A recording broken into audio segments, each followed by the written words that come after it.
हरे कृष्ण। अभी हो गया हम है। बहुत ही पवित्र भूमि गया धाम में है। ये धाम भगवान विष्णु के लिए बहुत स्पेशल है और उनके भक्तों के लिए भी बहुत स्पेशल है। मध्य संप्रदाय के लिए भी बहुत स्पेशल है और हम गौड़ीय वैष्णवों के लिए भी बहुत बहुत बहुत स्पेशल है। तो ये स्थान जो है, यहाँ एक असुर बहुत पहले, ये बहुत पुरातन का ग्रंथों में भी आता है कि बहुत युगों पहले यहाँ पे एक असुर था, उसका नाम था गयासुर। ये असुर बड़ा ही हिलता था और तकलीफ देता था, भूमंडल को हिलाता था। तो देवता भी परेशान हो गए। जब देवता भी परेशान हो गए तो भगवान ब्रह्मा जी को उन्होंने रिक्वेस्ट किया कि कुछ करिए। तो ब्रह्मा जी भी आए, सभी देवता इसके छाती पे चढ़ गए, ब्रह्मा जी चढ़ गए ताकि इस पे वजन देके इसको बैलेंस किया जाए, पर वो हो नहीं रहा था। तब बाद में ब्रह्मा जी के नहीं पे होने पे तब भगवान विष्णु का आह्वान किया। तो भगवान गदाधर, जिनको गया गदाधर नाम से भी पुकारा जाता है, भगवान गदाधर आए और अपने चरणों को इसके छाती पे रख दिए। जब छाती पे रख दिए तो ये इसका बैलेंस हो गया, प्राण जो है इसका फंस गया। तो प्राण फंस गया तो आज आप यहाँ पे भगवान विष्णु के चरणों का चिन्ह देखते हैं। यहाँ पे वो छाती पे है गया असुर के। तो गया असुर मर रहा था, तो क्योंकि भगवान विष्णु को प्रकट होना पड़ा उसके लिए, तो भगवान विष्णु ने बोला मांगना है कुछ तो मांग लो, क्योंकि मेरा भी किसी को मारना इतना आसान, इतना पॉसिबल नहीं किसी के लिए मैं आऊँ, लेकिन तुम्हारे वजह से आना पड़ा। तो बोले प्रभु अगर आप मेरा उद्धार कर ही रहे हैं तो मेरा नाम भी अमर कर दीजिए। बोले ऐसा करिए, ऐसा कुछ वरदान आप ही दीजिए कि मेरा नाम अमर हो जाए। तो बोलते ठीक है गयासुर, जो भी इधर तुम्हारे इस शरीर के ऊपर आके अपने पितरों का पिंड दान करेगा उनको मैं वैकुंठ में वास करवा दूँगा। और इसलिए यहाँ पे महात्म्य है कि यहाँ पे अग्नि दिया जाता है और यहाँ पे पिंडदान का बड़ा महत्व है। हाँ, इसको हाई कोर्ट बोलते हैं और बद्रीनाथ को सुप्रीम कोर्ट। और जो बाकी जगह पूरे भारत में पिंडदान होते हैं उनको लोअर कोर्ट्स बोलते हैं, वहाँ भी पिंडदान हो जाता है, स्वीकार होता है। तो पितर जो है वो नीचे पितृलोक में रहते हैं, वो यहाँ पे अंतरिक्ष के माध्यम से आते हैं, अपना पिंड लेके चले जाते हैं। इसकी कथा ऐसे है कि यहाँ पे माता सीता और भगवान राम भी यहाँ आए थे दशरथ जी का पिंडदान करने। जब दशरथ जी का पिंडदान करने आए थे तो नदी के उस पार, यानी यहाँ फल्गु नदी है तो उसके उस पार उन्होंने ब्राह्मणों के साथ बैठ के पिंडदान करने का आयोजन किया। तो पिंडदान के समय नियम ये होता है कि जो भी सामग्री है वो लाने के लिए स्वयं जो व्यक्ति कर रहा है उसको लाना पड़ता है। आजकल तो ब्राह्मण लोग पहले दान में लेके उसको ले आते हैं, पर पहले के लोगों को खुद जाना पड़ता है। तो समस्या ये हुआ कि राम जी को जाना पड़ा। जब तक राम जी गए तो जो मुहूर्त होता है पिंडदान का वो बीता जा रहा था।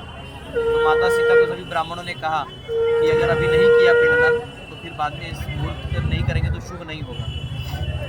तो माता ने बोला मैं क्या करूँ, क्योंकि राम जी बाहर हैं। तो बोले आप माता एक काम करिए, जो बालू है इसका पिंड बना के हम लोग दशरथ जी को पिंड दे देते। तो उन्होंने बालू का पिंडदान किया, पिंडदान हो गया। तो राम जी आए तो ब्राह्मण सब टेंशन में आके डर गए कि अरे अगर हम लोग बोल देंगे तो राम जी राजा हैं और कहीं हमसे नाराज़ ना हो जाए। तो बोले, तो सीता माता बोले अब क्या ज़रूरत है, मैंने तो पिंडदान कर दिया। तो बोले, तो ब्राह्मण बोले नहीं किया। तो वहाँ से नदी बह रही थी, फल्गु नदी। तो नदी को पूछो, नदी बोले नहीं मैंने भी नहीं देखा।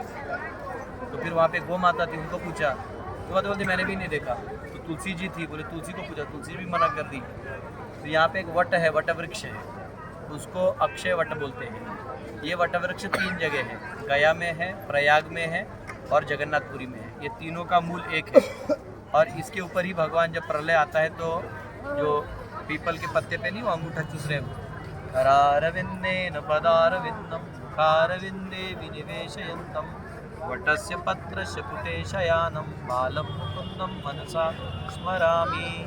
तो उसके ऊपर वो बैठ के अंगूठा चूसते हैं। तो वो जो ये तीनों का मूल एक है। तो यहाँ पे भी वो वट वृक्ष था, वो बोला नहीं माता ने किया है, मैंने अपने आंखों से देखा है। तो फिर तभी दशरथ जी का हाथ जो है पिंड लेने के लिए बाहर आ जाता है। तो इसका प्रमाण हो जाता है कि पिंड दिया था। आज भी वो दशरथ जी का हाथ आप दर्शन कर सकते हैं फल्गु नदी के उस पार। तो माता ने श्राप दे दिया ब्राह्मणों को कि आप लोग जितना भी धन कमाइएगा, आपका सारा धन जो है फिर भी आप दरिद्र रहेंगे। दूसरा श्राप उन्होंने ये दे दिया गाय माता को, जो आप जहाँ भी कहीं भी खाना खाइएगा, भले आप पवित्र हैं, पूजनीय हैं। तुलसी को भी कहा आप पूजनीय है, लेकिन आप कहीं भी जन्म ले लीजिएगा, कहीं भी प्रकट होइएगा। और जो गाय को दे दिया, तुलसी को दे दिया, ब्राह्मणों को दे दिया और नदी को दे दिया। जो वटवृक्ष है उसको आशीर्वाद दिया कि तुम्हारे पास जो भी आके दर्शन करेगा, आज जो भी वर मांगेगा उसको मैं वो वर पूरा हो जाएगा, और प्रलय के समय भी तुम्हारा कभी वो नहीं होगा, तुम अति पूजनीय हो जाओगे। तो इसलिए अक्षय वट में भी पिंडदान का महत्व है। यहाँ 17 जगह पिंडदान होता है, तो इसमें 5 दिन लग जाते हैं। तो कई बार ब्राह्मण क्या करते हैं, लोगों का समय नहीं होता तो 17 पिंडों को एक ही जगह बुला के पिंडदान कर देते हैं। और यहाँ पे एक जगह है जिसको बोलते हैं प्रेतशीला, जो लोग अकाल मृत्यु पाते हैं उनको वहाँ जाके पिंडदान किया जाता है, त्रिपिंडी। उससे उनको पहले प्रेत शरीर होता है, फिर उनका पिंडदान होता है। पिंडदान फिर वो पिंड लेके वो अगले योनि में चले जाते हैं, और उसमें भगवान उनको भक्ति प्रदान करके उनको गोलोक और वैकुंठ का वास करवा देते हैं। ये गया भूमि का महात्म्य है। यहाँ श्री चैतन्य महाप्रभु स्वयं आए थे जब निमाय के पिताजी जगन्नाथ मिश्रा अपना देह त्याग कर दिए थे और अपनी नित्य लीला में प्रविष्ट हो चुके थे। तो एक गृहस्थ को जो करना चाहिए कार्य, कर्तव्य, वो कर्तव्य करने के लिए निमाय यहाँ पे आए और यहाँ पे उन्होंने पिंडदान किया अपने पिता का।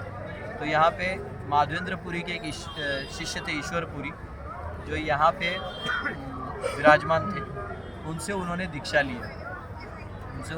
लिया और कान में उनको मंत्र मिला, हरे कृष्ण कृष्ण कृष्ण हरे हरे, हरे राम राम राम हरे हरे। और इस मंत्र दीक्षा को लेने के बाद महाप्रभु जब वापिस निमाय अपने मायापुर गए तो वो वहीं पे नाम जप करने लगे और अपने संकीर्तन यज्ञ को चालू किया। तो ये वो जगह है जहाँ से वो हरिनाम मंत्र के रूप में बाहर महाप्रभु के पास